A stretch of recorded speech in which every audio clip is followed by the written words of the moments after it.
Everyone, I hope you all are doing good in your studies. तो आ गई है नेक्स्ट वीडियो। हम यहाँ पे कर रहे हैं आने वाले हर एक एग्ज़ाम की तैयारी, चाहे वो डीएचएस पंजाब का एग्ज़ाम हो, चाहे वो नॉर्सेट का एग्ज़ाम हो, चाहे वो ईएसआईसी का एग्ज़ाम हो जो आने वाली अब पोस्टें हैं जिनकी आपको इन्फॉर्मेशन मिल चुकी है, चाहे वो डीएसएसबी का एग्ज़ाम हो, जितने भी एग्ज़ाम्स बीएफयूएचएस का, जीएमसीएच, उन सब के लिए मैं आपको एमसीक्यू प्रिपरेशन करवा रही हूँ। तो जो भी बच्चा चैनल पे न्यू है, प्लीज़ चैनल को सब्सक्राइब कर लो एंड रेगुलर ऐसे ही क्वेश्चंस देखने के लिए आप वीडियो को लाइक एंड शेयर कर दो अपने फ्रेंड्स के साथ।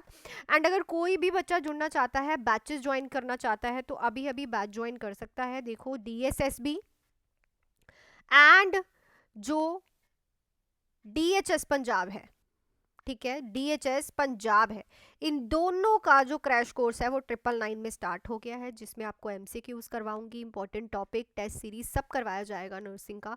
सो आप ज्वाइन कर सकते हो 999 में इनके लिए, बिकॉज डीएचएस पंजाब की वैकेंसी अब कभी भी आउट हो सकती है। बाकी जो वैकेंसीज है अभी आनी है उनके लिए 799 का एमसीक्यू बैच जो कि 2 मंथ्स का है, 1499 का important topic plus MCQ batch and 2499 का full theory all in one batch है। आप रिव्यूज़ जाके कम्युनिटी सेक्शन में चेक कर सकते हो। अभी हमारी पीएलबी इसकी पेपर में बहुत सारी सिलेक्शंस गई हैं। सो आप इस नंबर पे कॉल या फिर मैसेज करके कोई भी बात ज्वाइन कर सकते हो। मोस्ट वेलकम है आपका मेरी फैमिली में। अगर आपको मेरा पढ़ाने का तरीका अच्छा लगता है सो आप जुड़ सकते हैं मेरे साथ। सो अपने क्वेश्चंस पे फोकस करते हैं। 24th क्वेश्चन हमने करना है। सो क्वेश्चन पढ़ के देखिए हम क्या बोल रहा है। A defence mechanism that allows to convert are unacceptable behaviour into acceptable form is. तो वो कौन सा डिफेंस मैकेनिज्म होता है जो कि आपका अनएक्सेप्टेबल बिहेवियर, मतलब जो आप एक्सेप्ट नहीं करते, उसको एक्सेप्टेंस में चेंज करता है। इंट्रोजेक्शन, सब्लिमेशन, प्रोजेक्शन एंड डिस्प्लेसमेंट। बहुत कंफ्यूजन होती है इन सभी डिफेंस मैकेनिज्म में, तो ट्राई करो कि इनकी थ्योरी पे जाओ, इनको बार बार रेगुलर न्यूज़पेपर की तरह पढ़ो। सो इसको हम बोलते हैं सब्लिमेशन, जिसमें आपकी अनएक्सपेक्टेड बिहेवियर को आप एक्सपेक्टेड फॉर्म में, जैसे कि अगर आपको पढ़ना नहीं आता पर आप फुटबॉल में अच्छे हो, ठीक है, so it is called an sublimation, ठीक है, जिससे आपकी जो चीज़ नेगेटिव है उसको पॉजिटिव में आप कन्वर्ट करवा दोगे। नेक्स्ट है, patient states gives me 5 minutes to recall the name of a college lecturer who failed most of us in a patrick exam. The nurse is operating this.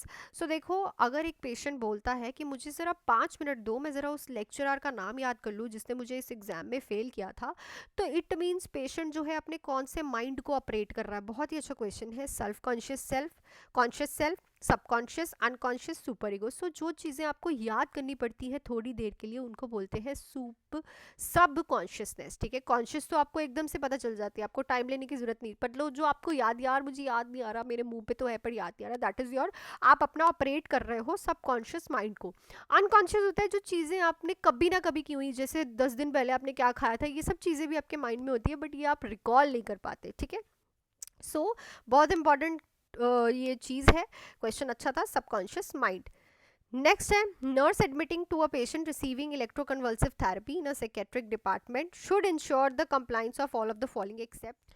So question है कि एक patient है, admit हुआ है और वो ECT therapy ले रहा है साइकेट्रिक डिपार्टमेंट में।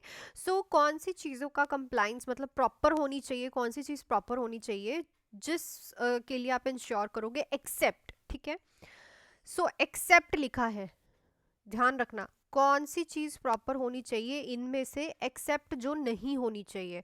Emptying of the bladder is not necessary, patient has should kept clean and dry, bracelet, body piercing should be removed, take the informed consent from the patient. Except, देखो, bladder और bowel को empty करना किसी भी surgery और ECT से पहले बहुत ज़्यादा नेसेसरी होता है, ठीक है।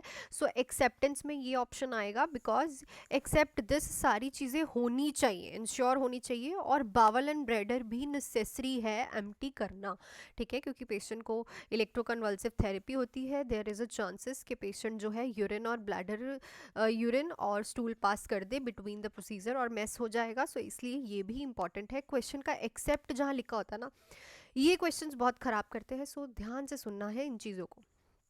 चलो, electroconversion convulsive therapy is not a first line treatment of, यहाँ पे इलेक्ट्रोकन्वल्सिव थेरेपी आएगा। सो ये किस का फर्स्ट लाइन ट्रीटमेंट नहीं है? Mania, severe psychotic depression, depression stupor, catatonia. So it's a mania. Mania का फर्स्ट लाइन ट्रीटमेंट है लिथियम थेरेपी, लिख लेना इसको, फर्स्ट लाइन ट्रीटमेंट होता है मीनिया का लिथियम थेरेपी। और डिप्रेशन वाले हर एक चीज़ में हम जो है ईसीटी इलेक्ट्रोकन्वल्सिव थेरेपी जो है वो देते हैं, और ये इसका फर्स्ट लाइन ट्रीटमेंट भी माना जाता है अगर सीवियर डिप्रेशन हो। नॉर्मल माइल्ड मॉडरेट डिप्रेशन में ईसीटी नहीं देते, बट अगर सीवियर और साइकेटिक कैटाटोनिक क्या होता है, पेशेंट एकदम से बैठ जाता है चुप करके, एकदम सीवियर डिप्रेसिव स्टेट में चले जाता है, ठीक है। चलो, in client with the substance abuse, which of the best indicator to assess the client progress in rehabilitation? So एक patient है substance abuse का patient है, मतलब abusive patient है, abuse करता है किसी भी drug को या फिर कुछ भी, ठीक है। और best indicator क्या होगा कि patient जो है rehabilitate हो रहा है इनमें से देखने पे। Perform all the activities of daily living independently, the number of free days he has, taking all the prescribed drugs on time, willing to come for follow up।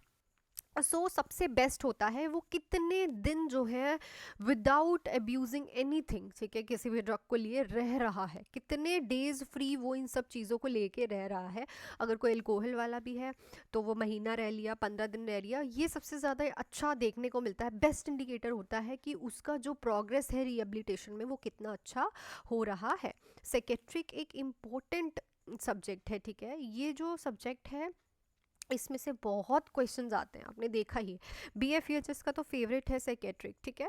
और अगर आपको अच्छे से करना है तो आप हमारे बैचेस की तरफ चल सकते हैं, बैचेस हमारे स्टार्ट हो गए हैं। सो विदाउट टाइम वेस्ट किए आप इस नंबर पे कॉल या फिर मैसेज करके कोई भी इंफॉर्मेशन ले सकते हैं। चलो, next है the patient approached the nurse asking for advice on how to deal with alcohol addiction. Nurse should tell the client the only effective treatment for alcoholism is। तो एक patient approach करता है nurse से और पूछता है कि advice दो कि वो अपनी alcohol addiction को deal कैसे करे, मतलब उसको finished कैसे करे। तो नर्स जो है क्लाइंट को बताएगी कि ओनली इफेक्टिव ट्रीटमेंट एल्कोहलिज्म को छोड़ने का है psychotherapy, total abstinence, aversion therapy, limit the intake. So इस क्वेश्चन का आंसर आप मुझे कमेंट सेक्शन में लिख के बताओगे कि अगर कोई भी पेशेंट आपके पास आता है और आपको बोलता है कि उसे एल्कोहल एडिक्शन से छोड़ना है, उसे विलिंग है, तो उसको क्या सबसे ज़्यादा ओनली इफेक्टिव मेथड क्या होगा, ठीक है। सो ये चीज़ का आंसर आप मुझे कमेंट सेक्शन में लिख के बताओ। जल्दी से एक और क्वेश्चन करते हैं। A 65 years old man with Alzheimer's disease exhibit frequent episodes of emotional liability. Which of the following intervention is the most important for the patient? So देखो, एक 65 years old man है जिसको Alzheimer's disease है, ठीक है, उसे emotional liability के बार बार से, मतलब कि बहुत ज़्यादा पेशेंट इमोशनली ड्रेन आउट हो रहा है, बार बार से फ्रीक्वेंट एपिसोड्स आ रहे हैं उससे, ठीक है। तो कौन सा ऐसा इंटरवेंशन है जो कि पेशेंट का मोस्ट इंपॉर्टेंट आपको करना है? Logical explanation of reality. क्या आप उसे लॉजिकली एक्सप्लेन करोगे कि तुम्हें इमोशनल होने की ज़रूरत नहीं है, ऐसे है चीज़ें ऐसे हैं। Reduce environmental stimuli to redirect attention. So जिससे स्टिमुलाई से उसको बार बार इमोशनल लाइबिलिटी हो रही है उसको रिड्यूस करोगे। Try humour to alert the patient mood, या फिर उसके साथ जोक करोगे या फिर मजाक मस्ती करोगे। Explore the cause of altered method, so altered mood. So obviously जो स्टिमुलाई उसकी इमोशनल लाइबिलिटीज़ को बार बार कर रहा है, ऑब्वियसली कोई तो चीज़ होगी जिसकी वजह से वो इमोशनल ड्रेन आउट हो रहा है, तो वो चीज़ को हमें रिड्यूस करना पड़ेगा ताकि वो इस चीज़ के बारे में बार बार इमोशन लाइबल ना हो। So this is the right option.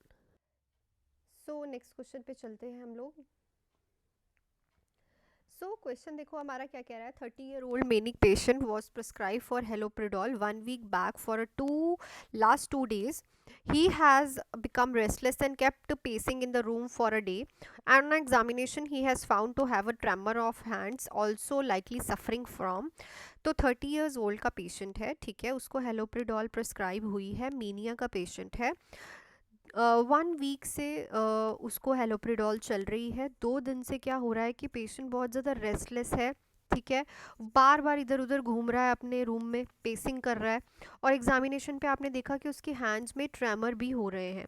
तो ये सब देखने के बाद आप क्या कहोगे कि मोस्ट प्रोबेबली पेशेंट को किस चीज़ की सफरिंग हो रही है? डिस्टोनिया, रेस्टलेस लेग सिंड्रोम, एहेडोनिया या फिर इक्थेसिया। सो एलोप्रिडोल क्या है? एलोप्रिडोल एक एंटीसाइकोटिक ड्रग है। सो इसका जो आपने किए होंगे एक्स्ट्रा पिरामिडिकल सिम्टम्स, उनमें आता है थेजिया, सीडो पार्किंसनिज्म। सो ये जो होते हैं this is a extra paramedical symptoms of a antipsychotic drugs, जो कि उसके साइड इफ़ेक्ट्स होते हैं। सो ये आप जाके बताओगे डॉक्टर को, बहुत इंपॉर्टेंट है क्वेश्चन, ठीक है। सो इसका आंसर जो आएगा that is answer number D. Next question पे चलते हैं। A patient who is taking monoamine oxidase inhibitors, ठीक है, मस्ट अवॉइड टेकिंग। सो एक पेशेंट है जो कि मोनोअमाइनो, जिसको आप AMAOI देते हैं, they are anti depressant drugs, ठीक है। सो ये ड्रग ले रहा है वो, तो उसको क्या अवॉइड करना चाहिए? Green leafy vegetables, milk and fruit juice, cheese and red wine, tomato and tomato products. So जो भी पेशेंट ये ले रहा होता है उसको टायरामिन डाइट्स के लिए मना किया जाता है कि आपने जिसमें भी टायरामिन होता है वो नहीं लेनी। सो इनमें से चीज़ एंड रेड वाइन में जो है टायरामिन ज़्यादा देखा जाता है एज कंपैरिजन टू अदर्स, ठीक है। ग्रीन लीफी एंड टोमेटो में नहीं देखा जाता, सो चीज़ एंड रेड वाइन में देखा जाता है। सो ये उसको अवॉइड करनी पड़ेगी in his treatment. So that's it for this question. I hope कि क्वेश्चंस क्लियर हो गए होंगे आपको एंड कोई भी डाउट अब बचा नहीं होगा। सबसे पहले प्लीज़ वीडियो को लाइक कर दो, शेयर कर दो एंड सब्सक्राइब कर लो चैनल को, ताकि रोज़ ऐसे ही क्वेश्चंस आप देख पाओ। और अगर आपको बैच ज्वाइन करना है तो ये देखो, देर मत कीजिए, इस नंबर पे कॉल या फिर मैसेज करके आप कर सकते हो। DHS पंजाब के लिए 999 का क्रैश कोर्स हमारा स्टार्ट हो गया है, जो कि रहने वाला है for 2 months. Live and recorded batch रहने वाला है। इंपॉर्टेंट टॉपिक्स, MCQs पे फोकस करेंगे, टेस्ट सीरीज सब इसी में ही आपको मिलेगा फॉर DHS पंजाब। और अदर वैकेंसीज़ के लिए हमारा 1499 का बैच चल रहा है एक, और एक 2499 का जो 3 मंथ्स का है एंड 4 मंथ्स का। कोई भी बैच आप ज्वाइन कर सकते हैं इस नंबर पे कॉल या फिर मैसेज करके, या फिर मेरे से डिटेल्स ले सकते हैं। So thank you so much, all the best. मिलती हूँ कल की वीडियो में, तब तक के लिए hard work can make your parents proud. Thank you.